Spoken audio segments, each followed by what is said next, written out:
राधे राधे, जय श्री कृष्णा भक्तों। बाके बिहारी लाल की जय। भक्तों, आज की यह लीला कथा हमारे साथ शेयर की है दीपिका शर्मा जी ने।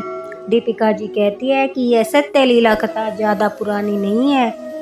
कुछ महीने पहले ही हमारे पड़ोस में रहने वाली उमा आंटी के साथ यह घटना हुई है। दीपिका जी कहती है, हमारे घर में बाके बिहारी जी की पूजा होती है, साथ ही साथ हम लड्डू गोपाल जी की भी सेवा करते हैं।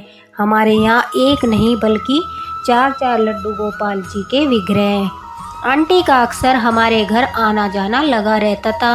वह भी हमारे बाल गोपाल जी से बहुत प्यार करती थी। अक्सर बाल गोपाल जी को देखकर आंटी की आंखें भर आती थी। एक दिन मैंने उनसे पूछा, आप अक्सर बाल गोपाल को देखकर रोने क्यों लगती हो? तभी आंटी कहती है कि मेरा भी मन बाल गोपाल जी की सेवा करने को करता है, उन्हें घर लाने को करता है, और वह मुझे सपने में भी दिखाई देते हैं, लेकिन मुझे लगता है हम उनकी सेवा के लायक नहीं हैं। तभी मैंने कहा, क्यों आंटी, आपको ऐसा क्यों लगता है कि आप बाल गोपाल की सेवा के लायक नहीं हो? तभी वह मुझसे कहती है कि हम लोग गरीब हैं और कहाँ से इतने महंगे वस्त्र और मिठाइयाँ और भोग लगाएंगे। तुम लोग इतने महंगे महंगे कपड़े बाल गोपाल जी को पहनाते हो, इतना अच्छा भोग उन्हें लगाते हो, मैं यह सब कैसे कर पाऊंगी?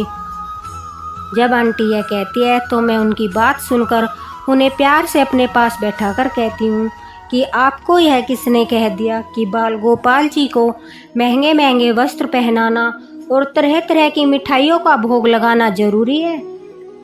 तभी मैं उनको कहती हूँ कि आंटी, आपको यह कुछ भ्रांति हुई है कि बाल गोपाल जी को इन सब चीज़ों की आवश्यकता है। ऐसा बिल्कुल भी नहीं है। बाल गोपाल जी को न तो महंगे महंगे वस्त्र चाहिए और न ही उन्हें अच्छा अच्छा खाना चाहिए।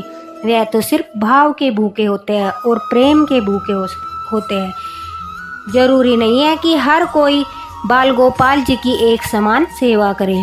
जिसकी जितनी श्रद्धा होती है, जिसकी जितनी भी श्रद्धा भाव भक्ति होती है, वह उसी के अनुसार उनकी सेवा कर सकता है। अगर आप सेवा करना चाहती हो तो आप बाजार से कपड़ा लाकर अपने हाथों से सिल कर भी उन्हें पहना सकती हो। हर रोज़ अगर आप मिठाइयों का भोग नहीं लगा सकती तो आप अपने घर में बिना प्याज लहसुन का भोजन बनाकर उन्हें सात्विक भोजन भी करा सकती हो। ऐसा कुछ भी नहीं है।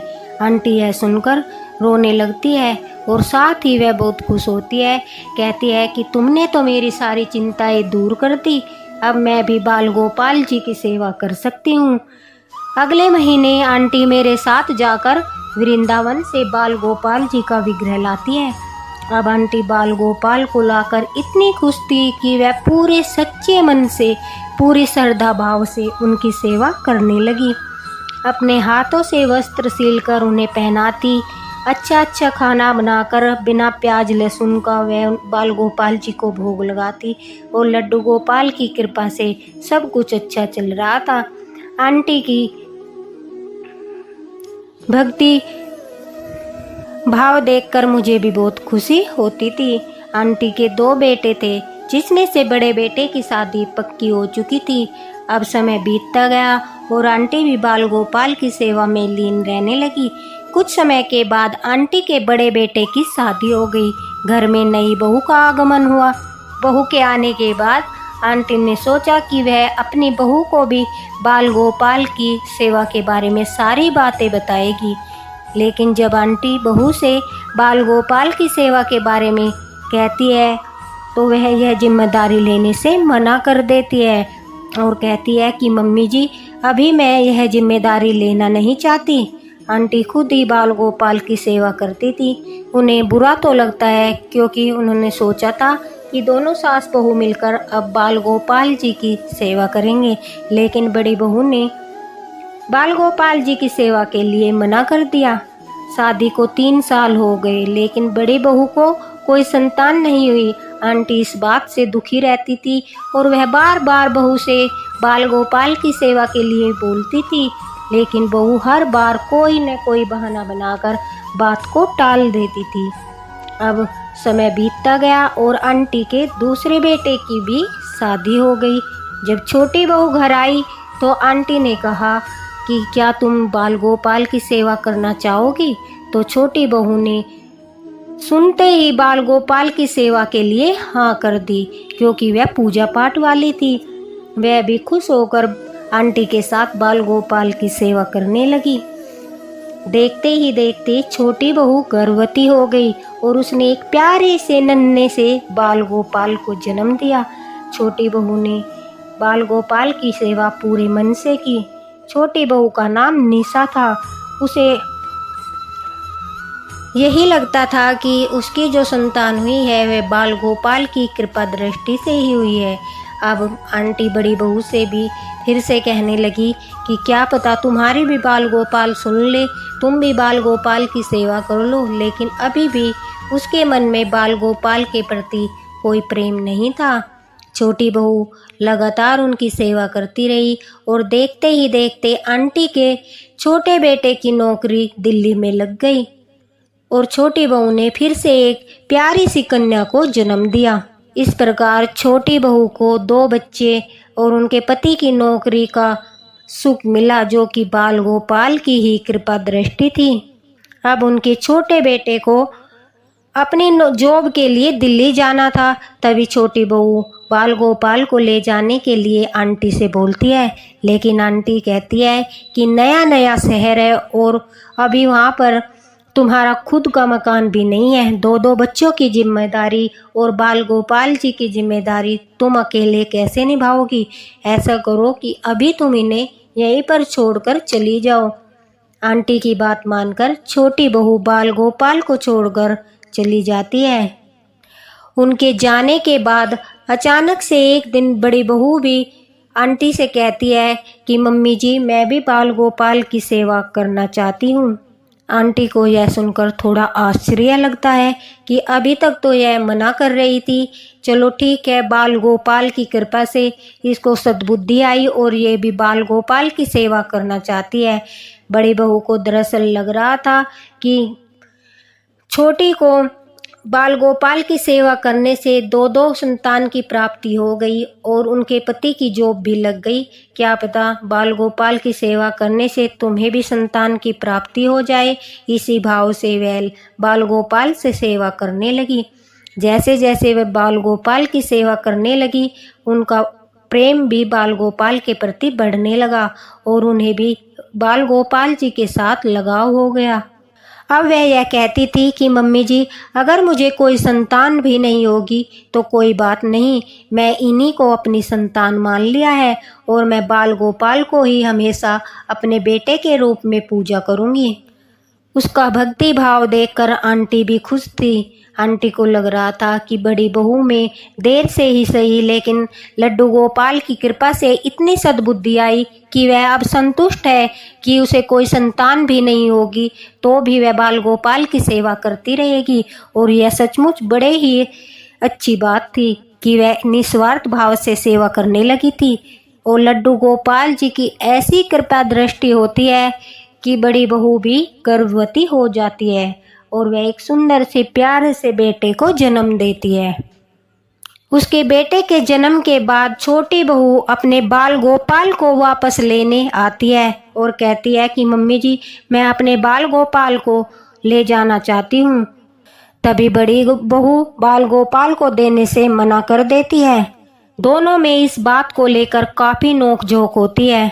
छोटी बहू बड़ी बहू से कहती है, पहले तो तुमने बाल गोपाल की सेवा करने से मना कर दिया था, अब तुम बड़ी सेवा करने वाली बन रही हो।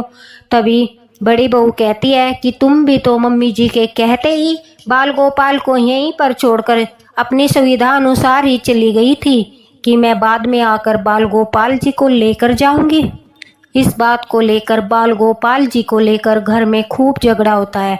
अब आंटी धर्म संकट में फंस चुकी थी कि वह बड़ी बहू को बाल गोपाल की जिम्मेदारी दे या फिर छोटी बहू को दे।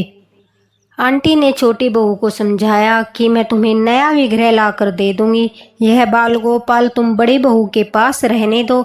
लेकिन वह सुनने को तैयार ही नहीं थी और साथ साथ वह आंटी के साथ भी झगड़ा करने लगती है। घर में झगड़ा अधिक बढ़ गया था। आंटी हाथ जोड़कर बाल गोपाल के सामने बैठ जाती है और कहने लगती है, हे पालनहार, आपने तो बड़ी बड़ी मुसीबतों में रास्ते निकाले हैं और भक्तों को रास्ता दिखाया है। अब मुझे भी आप ही बताओ, मैं क्या करूं? आप किससे सेवा लेना चाहते हो? मैं यह सब आप पर छोड़ती हूँ।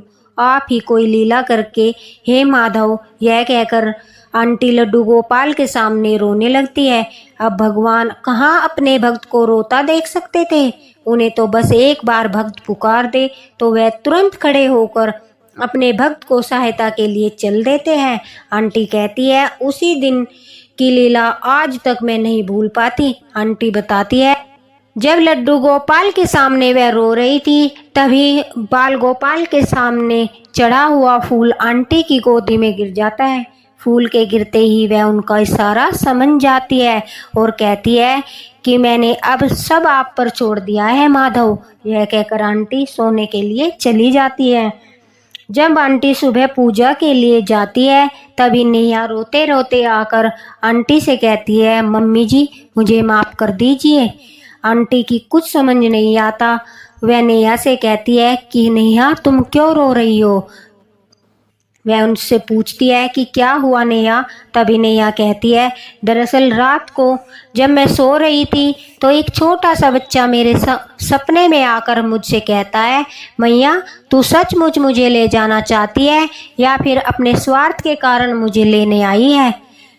मैं तुम्हें अच्छी तरह जानता हूँ मैया। तुम यह सोच रही हो कि अगर मैं तुम्हारे साथ जाऊँगा तो तुम अमीर हो जाओगे। जब तुमने भक्ति भाव से मेरी पूजा की थी तो मैं भी तुमसे प्यार करता था, लेकिन मैया अब तू लालची हो गई है। यह कहकर नेहा रोने लगती है और कहती है, मैं ईर्ष्या और लालच में इन्हें लेने आई थी। मैंने सोचा कि इनकी कृपा से जेठानी जी को भी बेटा हो गया है और इनकी सेवा तो मैं करती थी, कहीं जेठानी जी भी तरक्की न कर ले, इस वजह से मैं ईर्ष्या के कारण इन्हें लेने आई थी। और दूसरा स्वार्थ मेरा यह था कि मैंने सोचा जब मैंने इनकी सेवा की तो हमारे घर में खुशियाँ ही खुशियाँ आती चली गई। लेकिन यह तो पालनहार है, सब कुछ जानते हैं, सबके मन की बात जानते हैं। यह मेरी ईर्ष्या और मेरा स्वार्थ सब कुछ जान गए और सपने में आकर मुझे ही बता दिया। मुझे अपनी भूल का एहसास हो गया है। आंटी कहती है कि वह भक्ति भाव से नहीं बल्कि स्वार्थ के कारण बाल गोपाल जी को लेने आई थी, इसलिए उन्होंने ऐसी लीला रची कि उन्होंने उसके साथ जाने से मना कर दिया। अब आंटी खुद ही बाल गोपाल की सेवा करती है और वह कहती है कि उस दिन के बाद से मुझे पक्का विश्वास हो गया कि बाल गोपाल जी को सिर्फ प्रेम चाहिए और वह हर एक इंसान के मन की बात जानते हैं कि कौन किस भाव से सेवा कर रहा है। वह निस्वार्थ भाव से की गई सेवा को ही स्वीकार करते हैं। आंटी का उस दिन से लड्डू गोपाल पर विश्वास और भी अटूट हो गया है। अब वह अपने बाल गोपाल को एक मिनट के लिए भी अकेला नहीं छोड़ती। आंटी को ऐसी लगन लग चुकी है कि वह सारा दिन माधव माधव पुकारती रहती है और कहती है, मेरा माधव सब जानता है। नेहा को भी अपनी भूल का एहसास हो गया था और वह भी अपने लिए नए विग्रह लाकर निस्वार्थ भाव से उनकी सेवा करने लगी थी। बड़ी बहू को भी एक बेटा और एक बेटी हो गए थे। वह भी बाल गोपाल से बहुत प्रेम करती है। देखा भक्तों, बाल गोपाल कैसे अपनी लीलाएं करके हर एक को भटके हुए को राह पर लाते हैं। वह अंतर्यामी है जो सबके मन की बात जान लेते हैं। इतने करुणा निधान है कि जब भक्त ने आंसू बहाए तो वह तुरंत उनकी मदद के लिए आ गए। ऐसे है हमारे बाल गोपाल लड्डू गोपाल। इसी के साथ बोलिए राधे राधे। बाके बिहारी लाल की जय। और दीपिका जी का दिल से धन्यवाद करना चाहूँगी, उन्होंने बाल गोपाल की इतनी सुंदर लीला हमारे साथ शेयर की। भक्तों, इसी तरह अपना प्यार बनाए रखना और मेरी वीडियो को लाइक करना और शेयर करना।